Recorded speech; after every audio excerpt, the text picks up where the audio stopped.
बिस्मिल्लाहिर्रहमानिर्रहीम, अस्सलाम वालेकुम। मैं हूँ ज़ैनुल आबदीन। आप देख रहे हैं प्रोग्राम सच बात नुसरत मिर्ज़ा साहब के साथ। आज के मौज़ूआत आपने देख लिए। मिर्ज़ा साहब अस्सलाम वालेकुम। वालेकुम सलाम और अस्सलाम वालेकुम नाज़रीन कराम। एक बुरी ख़बर ये है कि आज हमारा जो पीर के दिन हमारा दोस्त जो है मियाँ अब्दुल मजीद, जो हमारे हर प्रोग्राम में शामिल होते थे और नज़रिया पाकिस्तान फाउंडेशन के चेयरमैन थे और जो नेशनल फूड के भी चेयरमैन थे और चांसलर थे टेक्सटाइल यूनिवर्सिटी के, उनका इंतकाल हो गया। और वो हमारे अजीज़ दोस्त थे। उन्होंने 4 फरवरी को मुझे फ़ोन किया था और कहा था कि मेरी तबीयत ख़राब है लेकिन मैं अब बेहतर हो रहा हूँ और इंशाअल्लाह ताला मैं अगले हफ़्ते आपसे मुलाकात करूँगा। तो वो लेकिन हो नहीं सका। फिर बाद में जो हमारे हर प्रोग्राम में जो हमें आज़ादी का प्रोग्राम होता था, तालीम के मुतालिक प्रोग्राम होता था, 23 मार्च का प्रोग्राम होता था, कायदे-ए-आज़म पे प्रोग्राम होता था, उस सब में उनका वो हिस्सा डालते थे। वो क्योंकि वो एक वाहिद जीती जागती शख्सियत थे जिन्होंने पाकिस्तान की तहरीक, पाकिस्तान के जो 1940 की करारदाद थी उसमें वो शरीक हुए थे। अगर से वो बच्चे थे 7 साल के, लेकिन इसके बावजूद जो है वो उन्होंने बहरहाल उनकी शिरकत हुई थी अपने बाप के साथ में, वालिद मोहतरम के साथ में। तो वो और इसके बाद में उन्होंने तालीम के मामले में बहुत काम किया। आपने जो स्कूल था जहाँ से वो पढ़े थे उस स्कूल को बहुत बनाया, मुझे जाके दिखाया भी उन्होंने। फिर इसके अलावा साथ साथ में जो अपने यहाँ पर उनके यहाँ पर एक अजीब तरीका तकार ये था कि इनके यहाँ पर जो नेशनल फूड था उसमें कोई आदमी को अनपढ़ नहीं रहने देते थे। जो भी आदमी आता था उसको पढ़ाते थे। वहाँ पर एक सिस्टम मौजूद था, जैसे इंग्लिश बिस्किट जो है वो उन लोगों ने ये तरीका शुरू किया था, तो इन्होंने भी इसको अडॉप्ट किया। इंग्लिश बिस्किट में भी कोई आदमी जो है वो अनपढ़ नहीं है। वहाँ पर सबको पहले तालीम दी जाती है, यानी नौकरी भी दे दी जाती है, तालीम साथ साथ देते जाते हैं।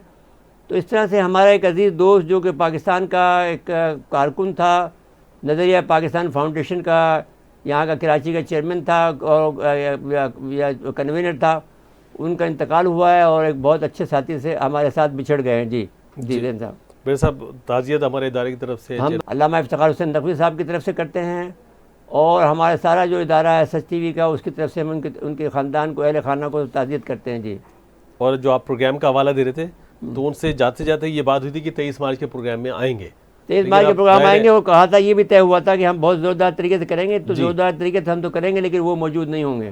तो बहरहाल उनका जो पिछले प्रोग्राम में जो आए थे उसका एक झलक दिखाते हैं अपने नाज़रीन को, जो 25 दिसंबर को आए थे। जी, 25 दिसंबर के प्रोग्राम में शरीक हुए थे। रस्मों रवाज की बेड़ी एक एक के पाँव में पड़ी है, जहालत और तकलीद सबकी गर्दन पे सवार है। उमरा जो कौम को बहुत कुछ फ़ायदा पहुंचा सकते थे, गाफल और बेपरवाह हैं।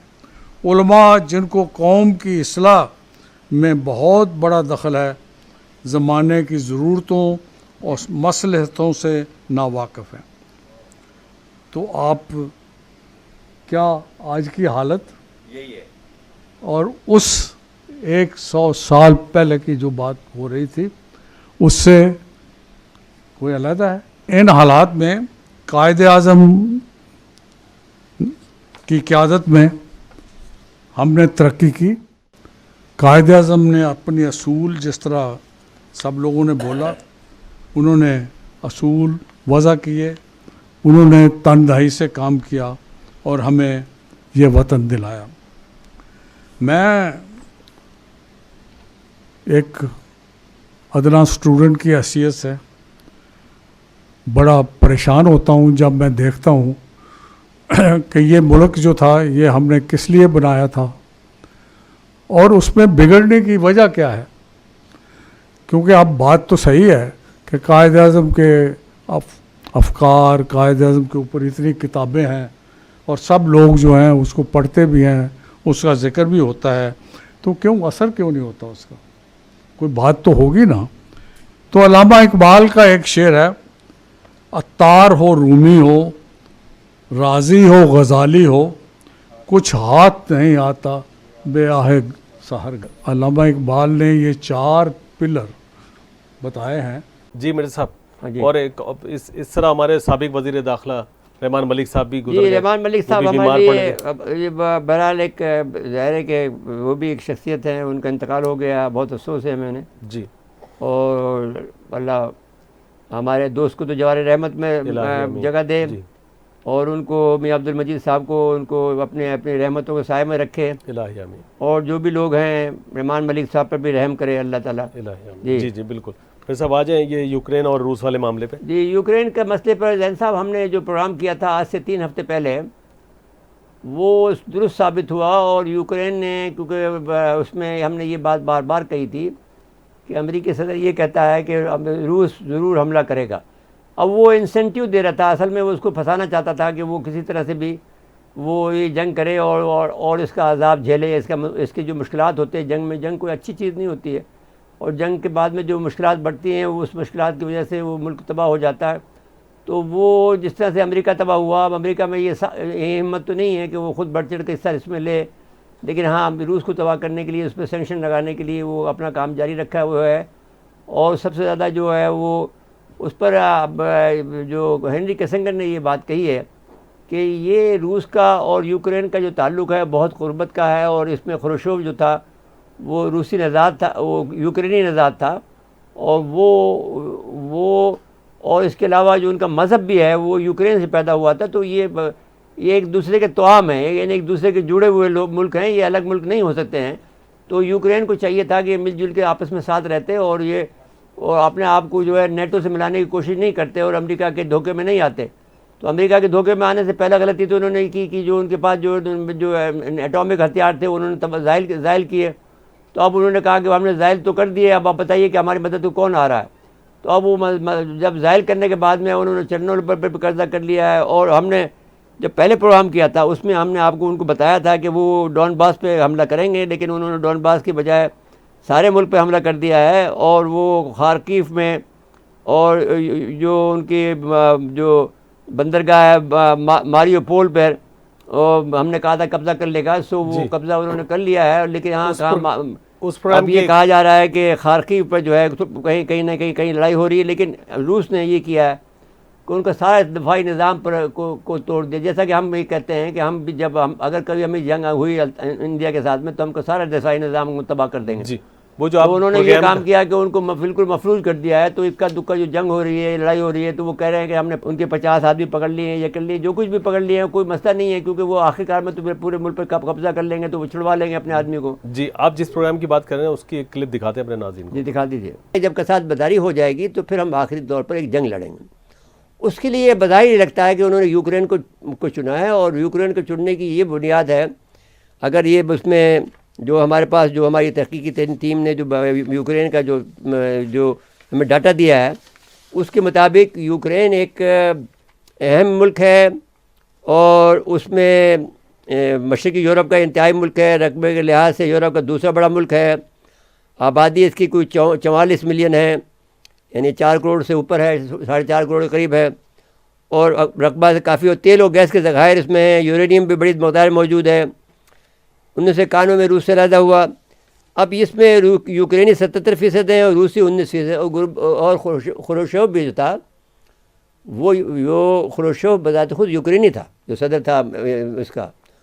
तो इस लिहाज से भी आप देखें, अब बस्ता ये है कि अमेरिका वहाँ पर उसने नकब लगा दी है यूक्रेन में, मास्को को, रूस को तबाह करने के लिए, उसका पीछा नहीं छोड़ा उसने।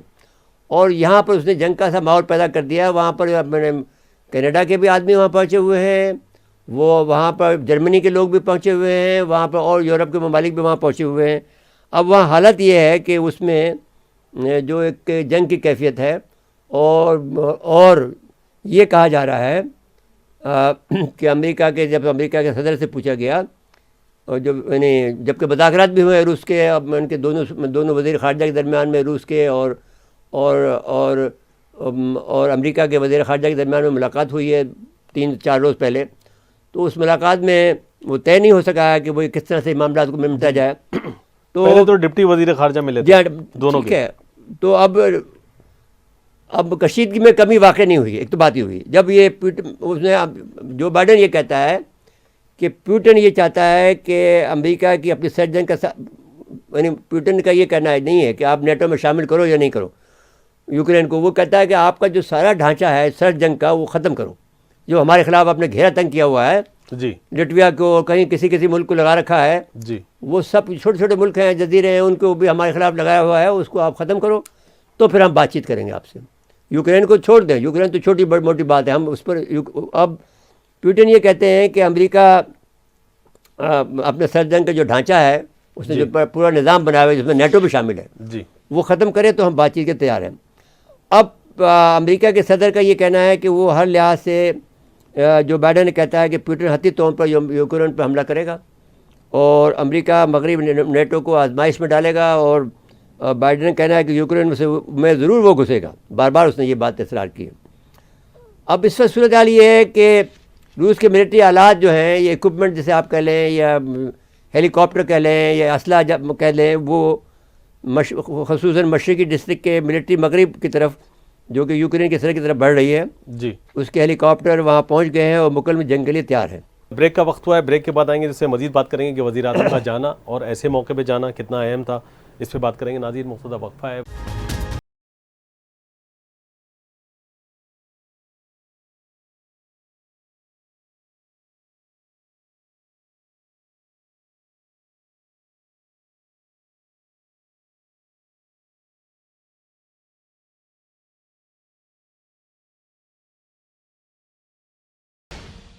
तो एक मतलब फिर प्रोग्राम में खुश आमदीद कहते हैं। जी मेरे साहब, देखिए, एक बड़ी बात है कि ऐसे जंगी माहौल में रूस के वज़ीर-ए-आज़म दौरा किया, अगर न करते तो ये बहुत ख़राब बात होती। और फिर सबसे अहम बात ये हुई है कि उन्होंने 3 घंटे बात की है।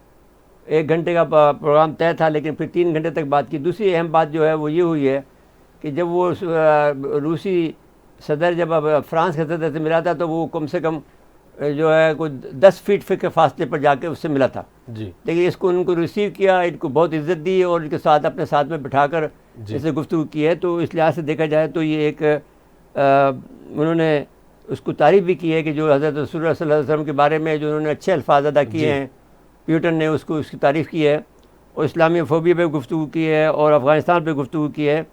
तो हम ये नहीं समझते हैं कि ये दौरा मुलतवी नहीं होना चाहिए था, किसी भी सूरत में भी नहीं मुलतवी होना चाहिए था। ठीक है, इससे एक दफ़ा एक तो पैगाम गया है अमेरिका को कि भाई तुमने हमें जो इतने अरसे तक बुद्धू बना के रखा था, हम आपके टाउट नहीं हैं, अब जी, हम आपके जो है आपके जो है एजेंट नहीं हैं, अब हम इंडिपेंडेंट हैं और हम अब जाकर मिल रहे हैं उससे। उसके बाद जो हमला भी कर रहा है तब भी मिल रहे हैं, तो हमें इससे गर्ज नहीं है, वो जाने। लेकिन बहरहाल जंग का नतीजा कोई अच्छा नहीं, ये बात भी उन्होंने रूस को बता दी है जी, लेकिन रूस ने अपना पॉइंट ऑफ व्यू बताया है कि भाई हम क्या करते हैं, हमारे पास कोई उसके अलावा कोई चाराकार नहीं है। अगर वो हम नहीं करते तो यहाँ पर वो नाटो आगे बैठ जाता, हम पर हमला करने की कोशिश करता, तो हम ये कैसे बर्दाश्त कर सकते थे। और उन्होंने अभी पेशकश की है कि आप लोग हथियार डाल लें तो हम आपको कुछ नहीं कहेंगे फिर। यहाँ पे कोई हथियार डाल, ठीक है। अच्छा, दूसरी वो बात, उनको जाहिर है कि उसका यही हाल है कि भाई आप वहाँ पर एक ऐसे साथी बन के रहें जी, और उसका तो यही तरीका है। लेकिन यूक्रेन के सदर का तो प्लान लग रहा है कि देर तक लड़ना चाह रहे हैं। वो कह रहे हैं नहीं लड़ सकेगा ना, वो तो कह रहे हैं 40 साल डिफेंस सिस्टम सारा खत्म हो गया है, अब उसकी गिरफ्तारी की देर है, बस गिरफ्तार जिस दिन करेंगे लेकिन खत्म हो जाएगा। वो अपने शहरियों को कह रहे हैं कि 40 साल से ज़ायद जिसकी एज है वो मुल्क से बाहर नहीं जा सकता, वो लड़ेगा। तो इसका मतलब है उनका प्लान है नहीं लड़ने लड़ने का। देखो जैन साहब, बात यह है कि लड़ाई जो होती है वो इस बात में बेसिकली तो उनके आपस में इतनी रिश्तेदारियाँ हैं, इतनी कराबतदारियाँ हैं कि जैसे आप नहीं लड़ाई कर सकते। मिसाल के तौर पर हमारी अफ़गानिस्तान से लड़ाई होना मुश्किल होती है, हमारे ईरान से लड़ाई नहीं कर सकते हम जी, वो मसला ये होता है अब जैसे आप हमारा ईरान से चाहे हम कितने इख्तलाफ कर लें, वो कितने भी वो करते हैं, अपने आप को बड़ा समझते हैं हमसे, जी, लेकिन एनी केस हम जानते हैं कि भाई अभी उर्दू ज़बान का जो मकसद है, जो हमारा जो सकाफ़त है, हमारा तहज़ीब तमद्दुन का जो माखज़ है वो ईरान से निकलता है। तो वो और कुछ हिस्सा अरबिस्तान से निकलता है, कुछ ईरान से निकलता है, कुछ अफ़गानिस्तान से निकलता है, कुछ उज़्बेकिस्तान से आता है, कोई कहाँ से आता है, कोई मशरक़ से आता है। तो फिर अमूमी तौर पर बेसिकली हमारे जो रिश्ते इतने गहरे होते हैं कि वो उसमें हम नहीं लड़ सकते हैं जी, वो हम चूँ चाँ करते रहते हैं, लड़ाई आपस में नाराज़गी का भी इज़हार करते हैं, तनाव लेकिन होता ये है कि जी, चूँ चरा के अलावा हम उसमें लड़ाई नहीं कर सकते। इसी तरह से यूक्रेन का मामला है। यूक्रेन की जो अगर हिस्ट्री देखें तो एक ज़माने में रूस तो था ही नहीं, यूक्रेन ही रूस था जी, इसका हेडक्वार्टर तक रूस में यूक्रेन में था, यानी मास्को नहीं था पहले, जी, यूक्रेन था, कीफ था इनका हेडक्वार्टर। यानी 1700 में अगर आप चले जाएं जी, 18वीं सदी में चले जाएं, 17वीं सदी में चले जाएं, 18वीं सदी में चले जाएं, 16वीं सदी में चले जाएं, तो सारा यूक्रेनी जो था रूसी था। और वहाँ से का जो मज़हब है, जो इनका जो ऑर्थोडॉक्स क्रिश्चियन है ये लोग, ये तो प्रोटेस्टेंट है ना, जी। जो सारे यूरोप के लोग हैं। जी। बाकी तो ये तो टिपिकल ऑर्थोडॉक्स है। इनका जो साल भी होता है वो 8 तारीख को शुरू होता है, 8 जनवरी को। जी। और तो इस लिहाज से ये यूक्रेनी जो हैं वो क्रिश्चियन हैं, और ये फिर अगर हमारे यहाँ अगर हमारे मुसलमानों के अंदर जो अगर कोई अकल होती तो वो रूसी ज़बान में अगर और वो तर्जुमा कर देते, 87% है। हाँ, और मुसलमान अगर कर देते, लेकिन देखिए ना, चेचनिया के सदर से मुलाकात की, जी जी। तो इमरान खान ने अपना पूरा काम पूरा किया। फिर साथ साथ में मस्जिद में भी गया है, जो कि मस्जिद जो इन्होंने नई मस्जिद बनाई है, उन्होंने मुफ्ती आजम को भी बुलवा लिया। हाँ, बुला लिया। देखो, जी। तो वो इमरान ने अपने हिस्से का काम पूरा किया है, as a Pakistani, as a मुसलमान उसने पूरा काम किया है। जी। और उसने अपना जो माइलेज लेनी थी कश्मीर पे बात की है, जो बहुत बड़ी बात है उस वक्त, उसमें ऐसे वक्त में बात करना कश्मीर पर। ऐसे वक्त में ये भी अजीब सा है ना कि एक मुल्क हमला हो रहा है छोटे से मुल्क पे, और इसके फिर बावजूद भी वो कश्मीर पे बात कर रहा जी। है। तो Imran is a different man. ये जो है एक किस्म का, आप जैसे ये टटपुंजिया किस्म के लोग जो हैं, जैसे नवाज शरीफ है और ये जो जरदारी साहब हैं, इस तरह का आदमी नहीं है ये, यानी स्टेटस को का आदमी नहीं है। Is something different any how. जो कुछ भी आप बात करें, हम उसके मुखालिफ हैं, हम उसकी बुराइयां करते हैं, लेकिन बहरहाल इज ए डिफरेंट मैन। बतौर सफीर इस्तेमाल करना चाहिए था पाकिस्तान भाई को। जो कुछ भी हो, वज़ीर आज़म सफ़ीर बना दिया के आप लोगों नहीं, अब जाहिर है कि देखो जो उसमें अकड़ है, आप देखो ना, उसको बैठाया, उसको क्या कहते हैं आपके जो आया आपका माइक्रोसॉफ्ट का, जी। उसको एक अपने कुर्सी से बाहर बैठाया, उसके साथ नहीं बैठा। हाँ, जहाँ बैठाना चाहिए था, मेहमान जहाँ आया तो वहाँ देखो, बैठना चाहिए उसको। कोई तरीका होना चाहिए, प्रोटोकॉल जो है बिल्कुल। हाँ, वो उसने उसको अपने मेज़ के दूसरी तरफ बैठाया। जी। मतलब अब इसमें अकड़ तो है ना, ये पाकिस्तान का वकार तो बहाल कर रहा है। लेकिन फिर जाके यूं कर लेते तो फिर क्या फायदा हुआ मेरे साहब? नहीं, अभी बात तो कोई ये है अभी ना। तो नहीं किया उसने। अच्छा, खैर अभी बात ये है कि मेरे साहब हमारा ये जो दौरा है पाकिस्तान के लिए, जो पाकिस्तान की मुआशी मुश्किलात है, भाई अब उसके देखिए, लिए एक कितना तो ये है कि मददगार? हमारा जो पाइपलाइन चाहिए हमें, जी। अगर रूस पर पाबंदी लगती हैं तो रूस के लिए बहुत आसान है कि पाकिस्तान को गैस दे दे, और गैस दे दे तो ईरान के थ्रू गैस आएगी तो हमारे लिए ठीक है, कोई मसला नहीं हमारी है, प्रॉब्लम ही खत्म हो जाएगी। ख़त्म हो जाएगी। जी मेरे साहब। अब वो पाबंदी लगाएंगे आप पर कि साहब आप रूस से ख़रीद नहीं सकते हैं, जी। वो अलग है, बात है, फिर देखी जाएगी। चलो चलें, ठीक है, फिर मुझे ब्रेक के लिए कहा जा रहा है, ब्रेक के बाद आएंगे, दो दूसरे मौज़ूआत हैं उस पर जी, बात अखबार करेंगे। है। नाज़रीन, मुख्तदा वक्फा है, वक्फे के बाद आते हैं।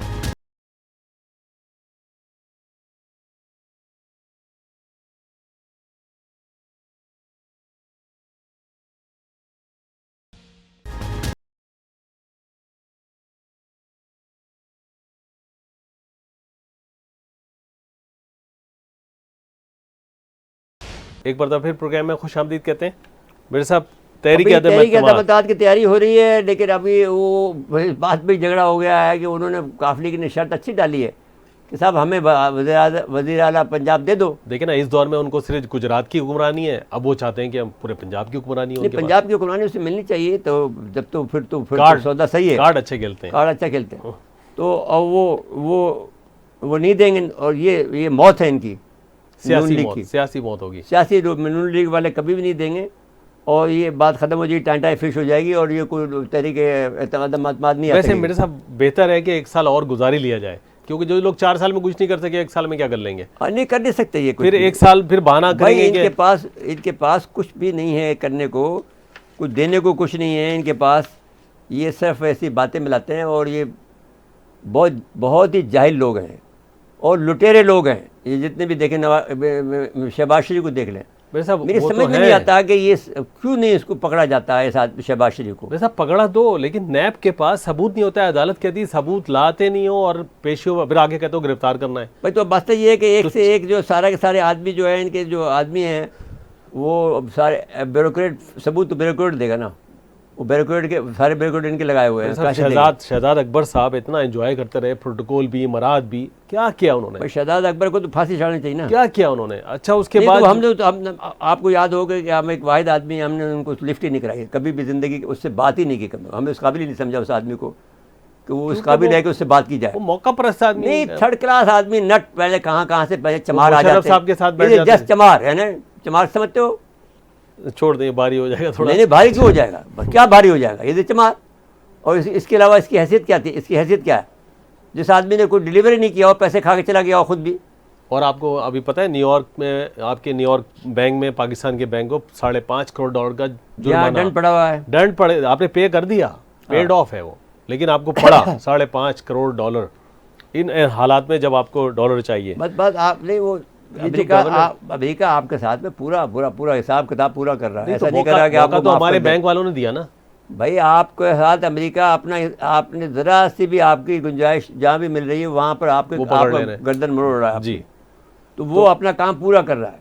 तो जो अब यही गवर्नेंस के जो मामला है ना, ये बड़े ख़राब है। अच्छा जैन साहब, ये तो बात छोड़ दो, ये तो अभी चलता रहेगा ये मामला, लेकिन नूर मुकद्दम केस पे आ जाए। 2 मिनट है, इस पे ज़रा गुफ्तगू ज़रा कर लें कि ये जरदारी साहब अगर खुल के सबसे मुलाकात कर रहे हैं, कल उन्होंने जमात इस्लामी के अमीर से मुलाकात की है कि जरदारी साहब की उम्र ज़्यादा वक्त नहीं है इसके पास, जरदारी साहब के पास। अब ये अपने आप अल्लाह अल्लाह करें तो अच्छी बात है इनको, और ये जो ये नहीं कर सकेंगे और वो जो है अभी भी जो एस्टेब्लिशमेंट है इनको गिरने नहीं देगी, इमरान खान को इस तरह से गिरने नहीं देगी, इस तरह के बेवकूफ़ आदमियों के हाथों के अंदर। अब उनको फैसला करना पड़ेगा, मुल्क की मईशत खराब तरह होती जाए और एक भाई तो खराब होती जाए तो ये कौन सा अच्छा कर देंगे? नहीं, अच्छा तो नहीं करेंगे, खराबी तो इन्होंने की है, हर चीज़ खराबी इनकी वजह से हो रही है। मेरे साहब वो तो ठीक है, वो बात तो 1 साल तक ठीक थी, लेकिन अब 4 साल 3 साल गुजरने के बाद भाई ठीक है। अब देखिए एतजाज़ हसन ये कहता हुआ सुना गया है कि भाई जो कुछ भी ये फैसले कर रहा है ठीक कर रहा है, आइंदा हमारी मईशत ठीक हो जाएगी।